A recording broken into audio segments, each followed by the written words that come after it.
and we know this is what we're meant to do.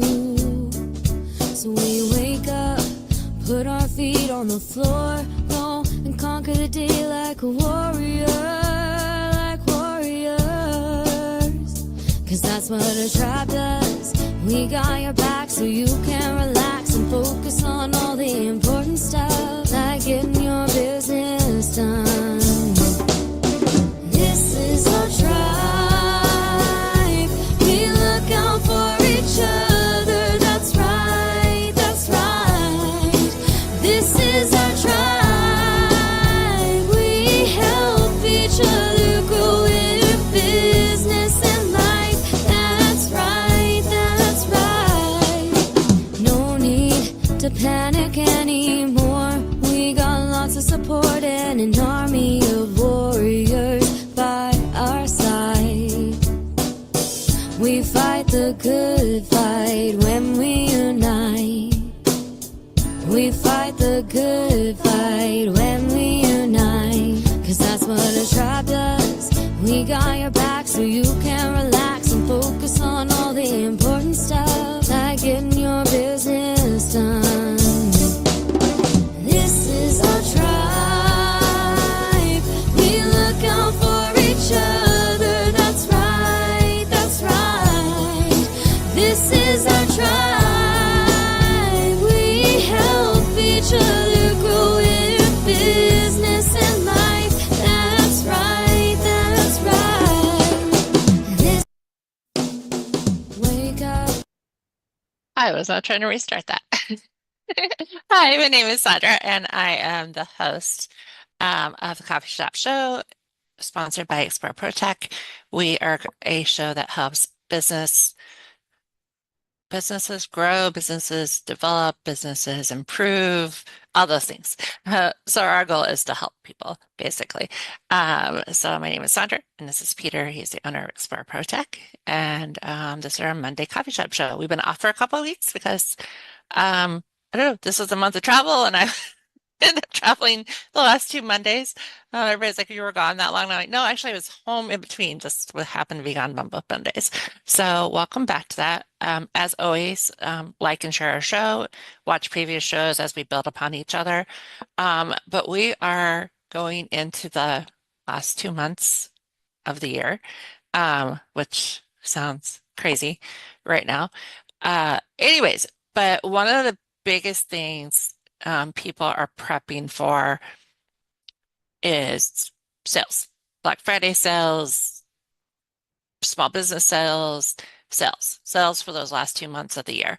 In the US, and I think in other places, in other countries too, I can't, fully say this, but at least in the United States, Black Friday and Small Business Saturday, those are two really huge times for business owners, specifically small business owners.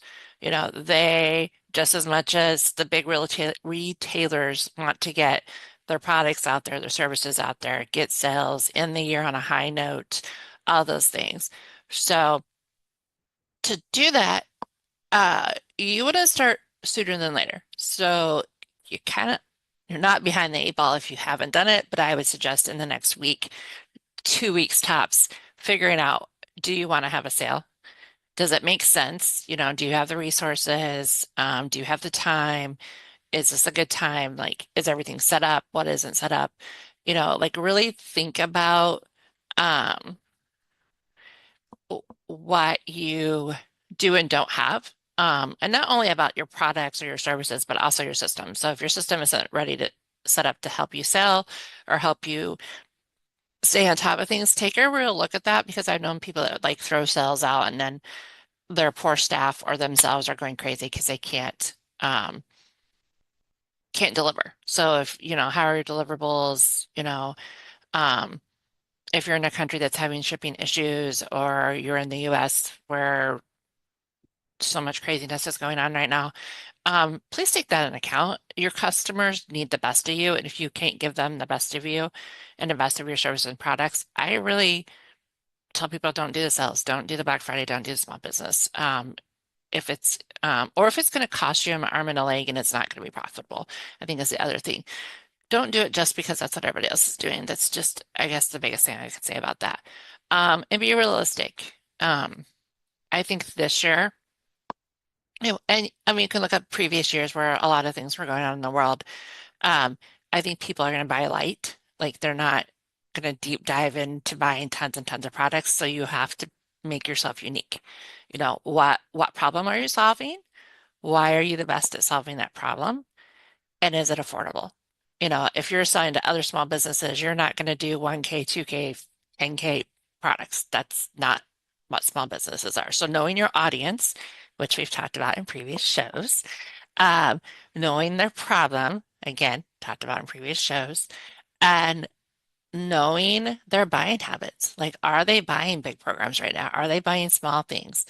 Um, are they, um, yeah, what are they investing in right now? Are they investing in nothing because that's just where they're at in the season?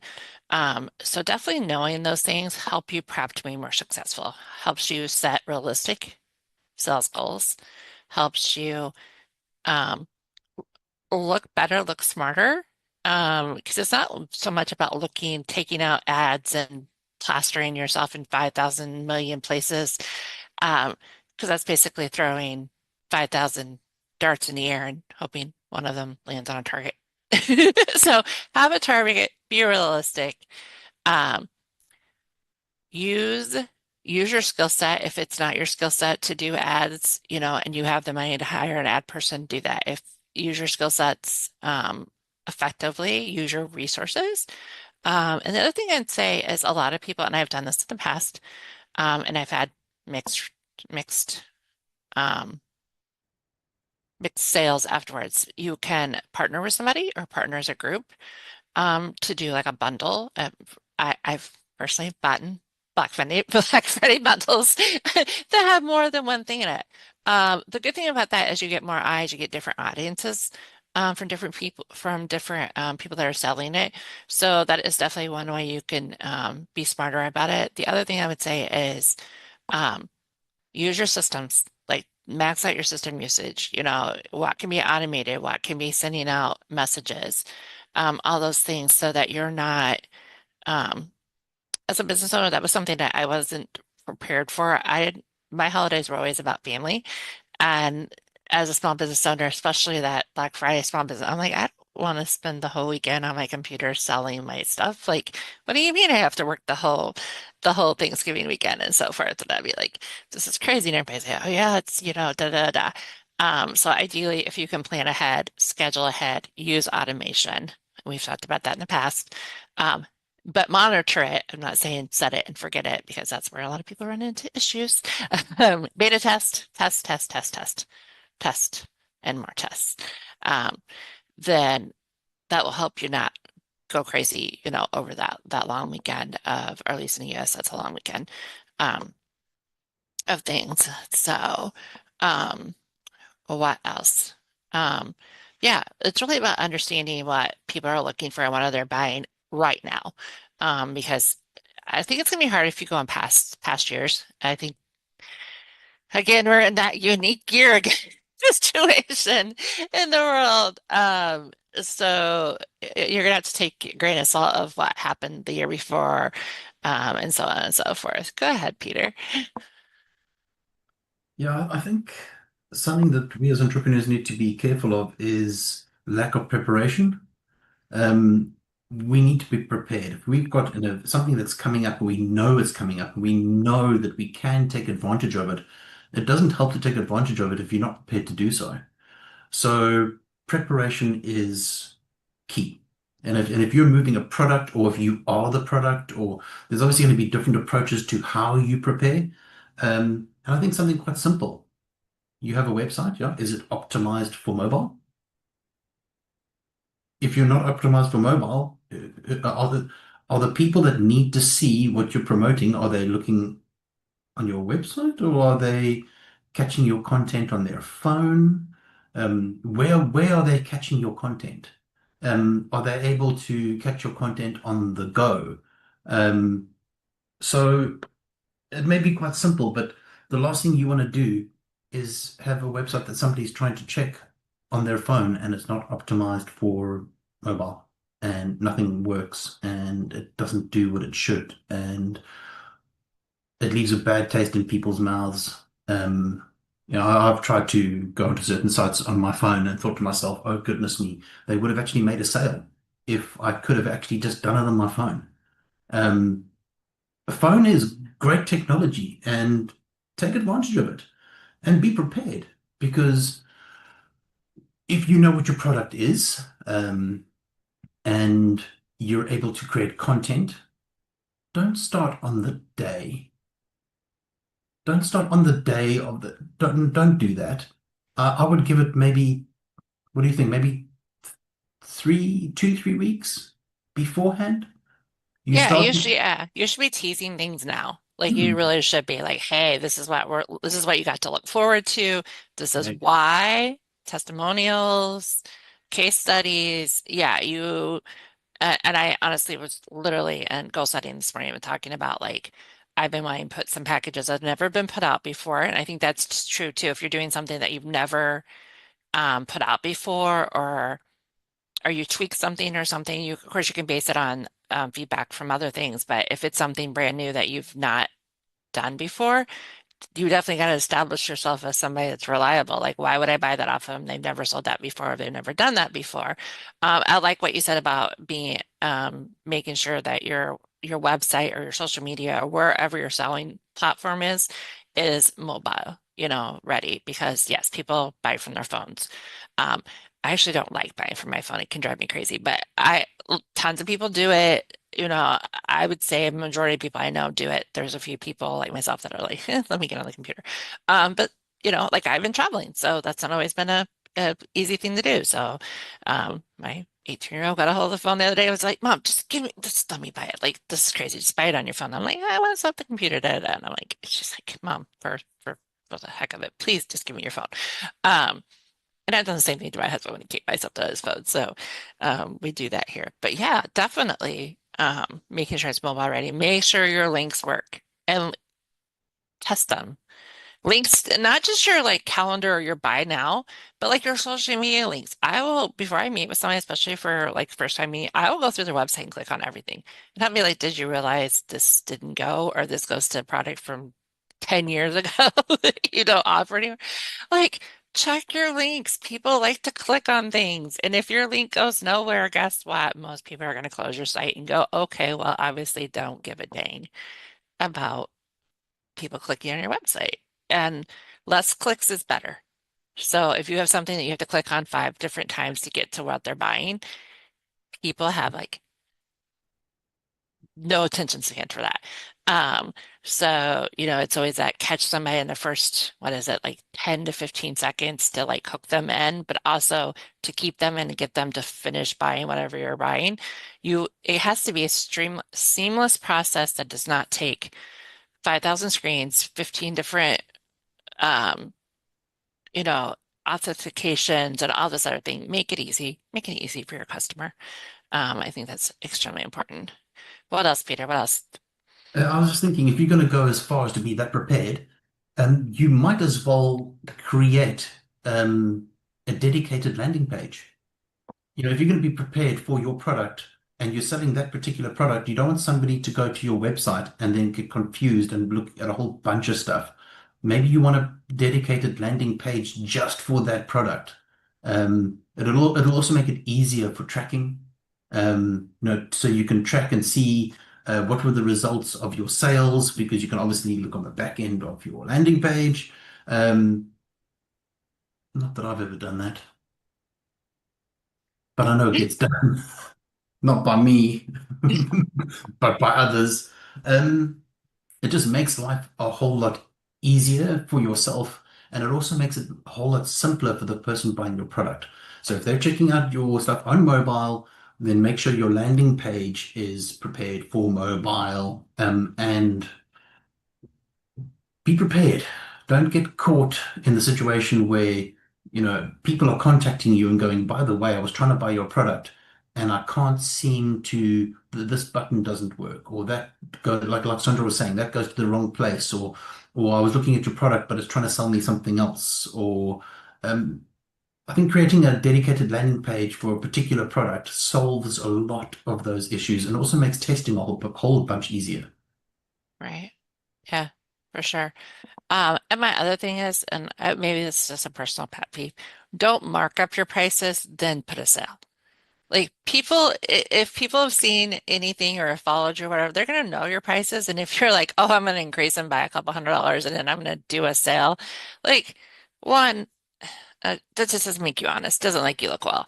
Um, I've followed people that like literally that's like their part of their business is to look and see as these sales truly sales or are people marking things up and putting them on sales. There's people out there that do that and send those to their newsletters, put it out publicly. So you're going to get caught. Like, and it's just going to make you look like not a nice person. So, also, make sure the sale is worded correctly. If you say 25% off and you take 10% off at the end, like check those things. Make sure your numbers are numbering, your math is mathing. If you're not good at mathing, go talk to Nastine. Like, make sure all that is correct. Have somebody look at try to get eyes on your landing page or whatever you're selling from somebody that doesn't know you and say, does this make sense? This is the outcome I want. Do you do you understand that as the outcome? If they're like, no, if I'm, a stranger looking at this, I would not have a clue on what you're doing or why you're doing it or why I need it. That's key too. Nope, I wouldn't buy this because I don't need that. I don't understand why I would need it. I don't have that problem. Um, and fresh eyes go a lot further than somebody that's looked at your site 15,000 times, including yourself. I am very big on like by the third time, I'm like, somebody else has to look at this, whether it's family, friends, community, or whatever. I'll be like, just go look at this. Does this sound correct? And use your tools, use your resources, throw it in ChatGPT and say, this is the outcome I want. Does this make sense? There's nothing wrong with that. I'm not big on it writing from start to finish, but it's definitely a tool you can use to be like, hey, this is what I want out of this. Does this explain it that well? And it'll be like, yes, no, tweaking it. I've done that a couple of times on a couple of different things lately. And I like that approach because then I'm like, oh, okay, I didn't think of that. Or, okay, I could see how that is. Or, nah, you're way off base. So, um, definitely use those tools. And a lot of people are, selling ChatGPT bots and things like that. So, um, also as a small business owner, know what you're looking for. Are you looking for something? Are you looking for a sale on something? Um, who can you help support? And maybe it's just sharing. Be like, hey, I know the scene is like the go-to accountant in Africa, my African people, here, this is the accountant you go to. Susan is the bookkeeper. Here's a book. You're looking for a bookkeeper. I got you. Help people out. It makes yourself look good. It makes you say, hey, here's my resources. Here's who I recommend. Hey, they're running a great sale right now. Go check them out. Endorse people. Endorsing and sharing people's content and sharing their sales. Um, helps you because it also gets people to look at you. They're looking at your page. It's like, oh, well, she endorsed so and so, and they're great. So let me go look at her, what her business or his business. Who else are they endorsing? Um, I don't endorse things that I don't use. Like, that's me. That's definitely me. I have been taking some affiliate marketing courses and stuff, and the biggest recommendation is don't endorse something you don't use. It comes out very much like that. People figure that out really quick. Um, and then yeah, like Peter said, having its own landing page so you could track your metrics. Who's looking? Has anybody looked? Have they stayed? Have they jumped off in 2 seconds? Are they staying on your page? Are they clicking on the first part and not filling out the credit card? Like, where is it not connecting? Do you have a strategy and a follow-up sequence for people that abandon carts? The abandoned cart email series is very common. Hey, you didn't finish filling this out. Do you want to come back and buy this? It's the norm. It's not you bugging them. It's you going, hey, maybe, the baby started screaming and you had to go change a diaper. And by the time you rolled back around, you swiped everything off your phone and was like, okay, I'm done. I got to take care of the kids, or I got to go do this. And you closed all those screens. It happens. And it's not a huge percentage, but you can get a couple of sales from that being like, hey, I'll let you know, like you didn't finish this or whatever. Because life's busy, life is going 90 miles an hour and things change in a heartbeat. So definitely do that. Make sure you know your payment system. If you're taking credit cards, make sure you know that you accept them. PayPal, Venmo. I do give multiple ways for people to pay. I do find that approach, but that also means I have to keep multiple systems current and make sure they all work. So if you're going to do that, then do that correctly. So definitely. Um, and then make sure you can deliver. So if you're going to say, I'm going to mail something out in 5 days, knowing the holidays and knowing the season, is that realistic? I worked with e-commerce last year and I was like, it is not realistic right now to do that. And the holiday season is only going to get worse. And your turnaround for mailing things out, it's not going to happen. And then you get disgruntled customers, bad customer reviews, all that stuff. So again, plan ahead. Say, hey, talk to your warehouse or whatever, as many people as the process needs. How long is this going to take in this time of year? Because again, this time of year, and don't base it on what happened last year, because last year is not what's going on this year. So keep that in mind, especially if you're doing products. Digital too, if you're using a platform that has turnaround dates or whatever, just know those. Know how your things are going to be delivered, whether it's service or products or digital products or anything in between. So that's extremely important. And that is on you as a business owner. It is not on the customer to figure out. So you need to figure it out. You need to be real about it and, be like, hey, it's going to take time. And you might lose a sale or two, but I'd rather lose a sale or two up front than pissed off customers in the back. And you can easily make up the sales versus trying to fix bad customer service on your part because you didn't do your due diligence. Come on, go ahead, Peter. Yeah, I think do you have Temu in the States? You do. Yes. Oh, yes. Okay. Well, we have it here in South Africa. It's a good example of what not to do. If I want to look for something on Temu and it's just a price, and I open the app, and before I can even search for the thing that I'm looking to get a price on, it flashes this thing of congratulations, you are a winner. And I know guaranteed if I push the button, it's going to give me a percentage off. And then to get these, you got to select these items. And I wasn't even looking at those items. I just want a price on this one thing.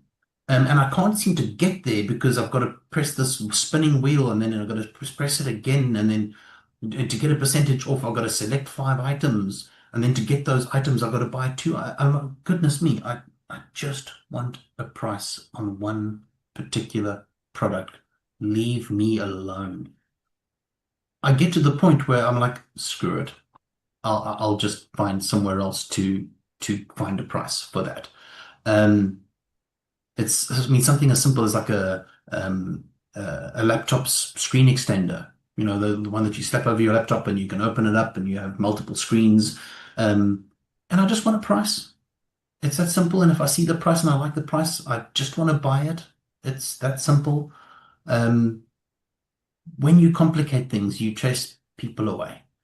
So if you've got this page where people open it up and you're selling a particular product, but in order for them to even get there, it's doing fireworks and it's showing you this special and that special and this. But the reason they're looking at your page is for that very particular product, which they haven't even got to yet. Because there's all these amazing deals. Bam, you're a winner. Sparkle, sparkle. You lose people very quickly. Simplicity is key. If people see in your marketing that on this particular day, maybe even with a countdown, on this particular date, the specials are coming, there's a countdown timer for this particular product. When they click on that product and they land on your landing page, it needs to be on the product. The very thing that they were looking for. Not go to some spinny wheel or get something, nothing like that. Directly to the product. Simple. It's simple business. They know what they want already. If you try and sell them 500 other things before they get to what they want, you will lose them because you're trying to show them things they don't want. You're trying to show them things that are not the reason that they clicked on your product. So have it simple. As far as I'm concerned, my landing page would be dedicated to just that product.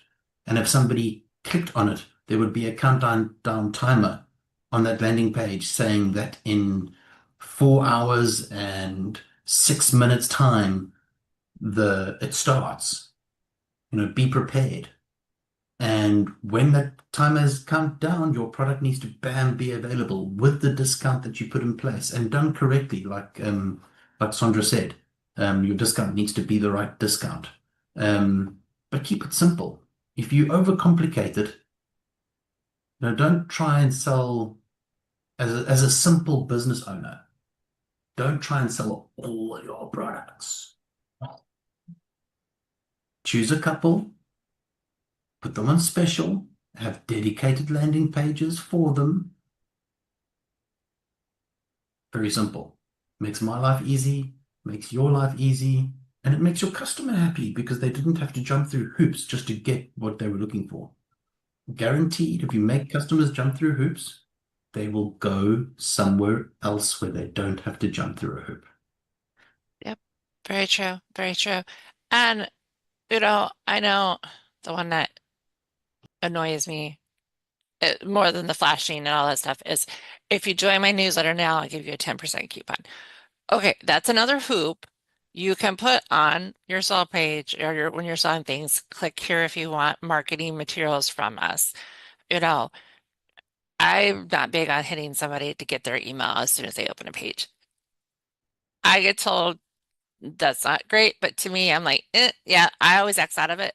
I think once in a blue moon, I will fill it out to get the little discount or whatever you could get. And that's only if I'm like already know I'm going to buy it and I already got it picked out and okay, like give me my little extra 10%, I'll go do it, whatever.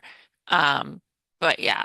And then same thing with if you're doing email marketing, know your audience. Are you going to, if you email once in a blue moon and all of a sudden you're slamming them every single day, 2-3 times a day, you're probably gonna piss people off. So if you email on a regular daily basis, then yeah, go for it. I would not change your email, in my opinion. I would not change your email practices to just match a sale. Um, now I am not one that emails often. So when I join bundles and stuff, they're like, you have to email every day, blah, blah, blah. And I'll be like, yeah, okay, that's a no for me. Like that's not my pattern. That's what my clients are used to. So especially if you're going to do group things, know the qualifications and know what they expect of you. So yeah, if your people are like, yeah, no, I don't want to be hit left and right by sales. So this is a tip on the other side, but organization wise, if you have an inbox that's driving you crazy, the best time to unsubscribe and clean out your inbox is that week because you will get hit inundated by everybody and everything. And that's usually when I can clean out a couple thousand emails and unsubscribe from 100 or 2 people because it's like, oh, everybody's in my inbox. Oop, I forgot I subscribed to that. Like, let's get off of that. So I do know, and I personally use it too. And Gmail even has like a new feature about subscriptions that you're subscribed to and stuff. Hit me up on LinkedIn if you want to know more information about that. But yeah, a lot of people do take that time to be like, oh, wait, let me get off your list. So I know a lot of people's numbers dip during that time, and it's expected because people are buying and they are looking at their emails more. So yeah, if they don't want your product, that's fine. It's not your ideal client. Next, take that as take the no and move on. Don't be stuck on and trying to get them to come back. And make sure all your things are compliant. If you're adding them to a list, they signed up for it. They know that. Nothing phishing, nothing scammy. People love to report that stuff, especially during the holiday season. I didn't sign up for this or doing this. Or I, unsubscribed and they're still emailing me, all those things. Make sure you're in compliance. This is definitely not the time of year you want to get hit with fines or get in trouble for not following the rules of your country or the world, period. So definitely know those and make sure you're following those. And you can use Google search a lot of times to be like, what do I do? Need to make sure I'm in compliance and all that stuff. So I have a client that texts a lot and people unsubscribe from it or block them a lot. And he always reminds us, you can't, don't switch it back to texting them again, because that's a big no-no and does carry some heavy fines in the United States. So just make sure you're in compliant with things. We definitely don't want to get in trouble for those things. Go ahead, Peter. Just a little thought on post sale. I mean, obviously we're guiding towards making a sale, but if you're looking to influence your customers' future behavior, then you need to have some sort of post-sale engagement. There's something needs to be put in place. Maybe it's something that goes out that asks, are you happy? And if they're not, what can you do to make them happy? Is it what they needed? Or did it solve their problem? Or obviously, depending on what your product is. I, I think that post-sale engagement is as important as making the sale. And what reminded me of that was when you said, people unsubscribe. They unsubscribe. They go through their emails and they go like, oh, unsubscribe, unsubscribe, unsubscribe. If you are selling somebody a product and you create genuine post-sales engagement where you go, even if it's just to say, I really hope you thoroughly enjoy this product. Let me know if there's anything else that you need. I've got your back. Something simple, but some form of engagement, which gives the customer the ability to either respond and go, I really love this product. It did everything I needed. This is exactly why I bought it. 9 times out of 10, they will unsubscribe to everybody else, but not to you. So this is about preventing people from unsubscribing by actually being genuine. You have to be genuine about it. Don't try a tactic to wangle to stay in there, but be genuine. And this also influences their future purchases. So that when you come up with a new special or a new deal, they already know I can buy a product from this person. They're going to care about whether or not it actually solved my problem. And I'm able to buy from this person again and know that they're going to follow up. There's going to be some sort of engagement. It's not just a wham, bam, thank you, landing page closed, boom, and nothing else exists afterwards. There's too many of those. Don't be one of those. You can also increase your future engagement with future clients. Modify their behavior now. Right, 100%. Definitely like that. And we talked about that, about the customer journey, but also about how to create a loyal customer. That's a loyal customer. That's how you create a loyal customer. And maybe it's you give them a few tips based on what they bought. Like, hey, you bought this, so use it this way. Or here's something that maybe you didn't think about. Or here's a worksheet that goes on with what you bought. I mean, there's so many different ways that you can do that post engagement instead of just go rate me on Google. Okay. No, thank you. You didn't ask me if I liked it or not. Like, don't just start with give me a review. Ask if they liked it. Did it help them? If it's something that is a 60-day product, ask them, halfway and at the end of the 60 days. Like, that shows that you're tracking when they bought it, how long should it last? If you I keep going back to that.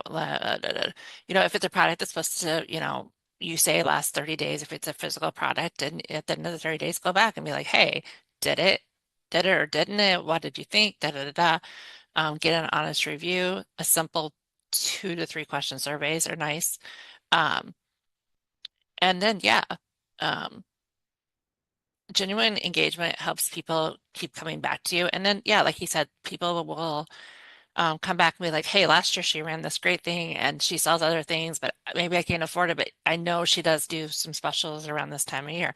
I bought a product that way, oh gosh, 6 or 7 years ago. Couldn't afford the company's products for the most part, but I knew they've offered sales for one day only. And so there was quite a few of us, because some of us had done like a little trial thing. We're all like running to go get the sale because we wanted to be part of the community and everything that came with it. But we just couldn't afford the price, so people waited for the sales, and then that was like the big push when people came into the community and stuff. If you're selling things that have communities, that's a good point. If you have something that has community as part of it, make sure you're engaging and talking in community. Don't just be, gone for weeks on end and then, oh, by Friday, so let me go engage in my community and be all there, da da da. Like people can scroll and very quickly see, and I've done that. It's like, okay, they're the only ones talking, one, so nobody's engaging with them. Two, they only started a week ago before the sale. Like it comes through very tacky. It's like, okay, no. Especially if you advertise, oh, I have a great community of 5,000 people and it's engaging and da da da da da. And you go in there and it's crickets or it's only the people that own the thing. It's going to come out as screaming and people are going to be like, okay, well, I don't want that part of the product, which also is going to leave a bad taste in our mouth. So definitely if you have community, just, yeah, again, it's about your deliverables. Deliver your deliverables. Do as you say. So if you're delivering community or coaching or a digital product or a physical product, make sure those things come through. And like we said, a loyal customer comes from you engaging with them afterwards. And maybe you say, hey, I know this helped this one. Do you have this problem or this problem? Like help me talk through how I can maybe help that. Or do you think this product would help? Again, being genuine about it. It's not necessarily about upsell or doing a sales pitch right there and then. It's a back and forth conversation. It's not a one-sided conversation. So definitely you want people to stay subscribed and still follow you on your social medias and stuff like that too. And that's the other thing. And this, I've got to practice what I preach. I want to get, I've not been great at being on my social media. So if I'm going to advertise something for sales, jumping on your social media and start engaging now. Do not wait until the week of Thanksgiving and start engaging your social media and expect people to be watching you. One, algorithm's not going to like you and not show you because you haven't been engaging or doing anything for months on end. So that's another thing prep wise. Like if you're going to be on social media, that's where you're going to push things, then start and pick one platform or two platforms. Don't drive yourself crazy. Be realistic about your goals. So I'm going to sell on Facebook, so I need to start engaging now for the next couple of weeks before the sale, so that when the sale rolls around, I've already got people following me and engaging with me and talking to me. Because yeah, people are going to do that, especially I think people are going to buy very specifically what they specifically need. It's going to be a very tight sale season. So if you're not showing up, giving them what they need, showing up consistently, I really do think that's going to shoot you in the foot, more so this year than it has in the past. At least that's my thoughts at the moment. Go ahead, Peter. So just to summarize quite briefly, we've pretty much covered marketing and promotion, website and technology, operations and logistics, not quite a little bit, and post-sales engagement. Those are the topics you would need to write down and make sure that you are covering your bases on those topics. Those are like the most important. And obviously there's a difference between how you would prepare depending on whether you are the product or you're selling a service or you have a physical store. Very different. Very different method of preparation, but you still need to make sure you're prepared. Write those down. Go and do your homework on those topics. If you have to Google it, Google it. Go marketing and promotion for Black Friday. It's very simple. The answers are actually out there. You just have to find them, and then you have to do them. So do your homework, be prepared. Yeah, definitely. And set realistic goals. I haven't made a sale in 6 months, but I'm going to sell 100 of this unit. Okay. I'm all for big goals, but I'm also for being realistic and like you said, having things in place. Write things down. Your brain is made for processing, not storing. Write it down. If you think of something while you're driving, a voice memo works into, I mean, oh my gosh, in this day and age, you can say, Alexa, please add blah, blah, blah to this. So in this day and age, there's no reason for you not to write it down, type it, voice record it, all the things. So definitely keep writing process. And the good thing about that is that if you're writing things down and writing how things go, then either next year or I don't know, maybe you do a sell at the beginning of the year or whatever, you know what worked and what didn't work and how did it go. So you can look back. I was looking at some stuff today and somebody's like, have you done mapping of processes? And I'm like, yes, but not in the way that they were thinking. And so, do what works for you. So if that's a Google Doc, if that's analytics with a spreadsheet and all the fancy bells and whistles, go for it. If you're simple, don't want all that, a Google Doc or a pen and paper, or, tick marks on a whiteboard. I have somebody that writes on the whiteboard her goal and she marks things off on her whiteboard. It's right there visually in front of her. It works for her. So do what works for you for sure. As always, time flies when we're having fun. Glad to be back. So yeah, we're gonna start talking more about like how to wrap up your year, scaling, some other topics for the rest of the year. Of course, as always, let us know if you want anything particular. Peter and I both, our links will be in the show notes. Speaking of show notes, Miss Susan does her show notes, cover images, and she puts us on Spotify. So we are on Spotify. Like, share our posts, do comments. We are here to service you. So please, please, please do that. And then, of course, Miss Somerville, who helps with the back end of things. We're super grateful for her. So we use our resources, of course. So my name is Sondra. I am a Get It Done coach. I help you with setting your goals, reaching your goals, systems, processes, resources, pretty much anything to help you get it done. So, Mr. Peter, you want to wrap us up? Awesome. So that brings us to the end of another great show. Ladies and gentlemen, may all your wildest entrepreneurial dreams come true.